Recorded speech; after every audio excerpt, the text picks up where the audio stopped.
Il n'y a pas de Palestiniens car il n'y a pas de peuple palestinien. Il est justifié et moral de bloquer l'aide humanitaire pour la bande de Gaza, même si cela pouvait entraîner la mort de 2 millions de Palestiniens. Je veux un État juif qui comprenne la Jordanie, le Liban et certaines parties de l'Égypte, de la Syrie, de l'Irak et de l'Arabie saoudite. Toutes ces phrases ont été prononcées par le ministre des Finances israélien, Smotrich. Celui qui se décrit lui-même comme un fasciste homophobe.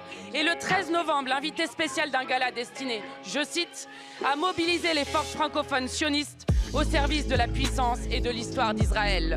Ce gala des génocidaires est organisé par Nili Kupfer-Naori, qui ose dire qu'il n'y a pas de population civile innocente à Gaza. Puissent les cris effrayés d'enfants frappés et déchiquetés par les bombes vous faire comprendre son inhumanité. Mais votre gouvernement, monsieur le Premier ministre, estime que le ministre Smotrich est bienvenu en France. Comment osez-vous accueillir à bras ouverts un des visages les plus cruels du génocide à Gaza et de l'invasion meurtrière du Liban?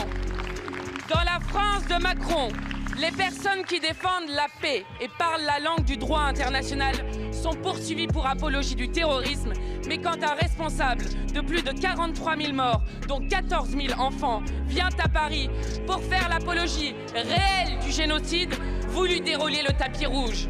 La place du ministre Smotrich n'est pas dans un gala, mais dans un tribunal international sur le banc des accusés. Monsieur le Premier ministre, ne voyez-vous pas que la France se déshonore à autoriser ce sinistre personnage à célébrer ici son œuvre de mort? Puisqu'il vous faut poser des actes, commencez au moins par interdire aux génocidaires de parader à ce gala de la honte.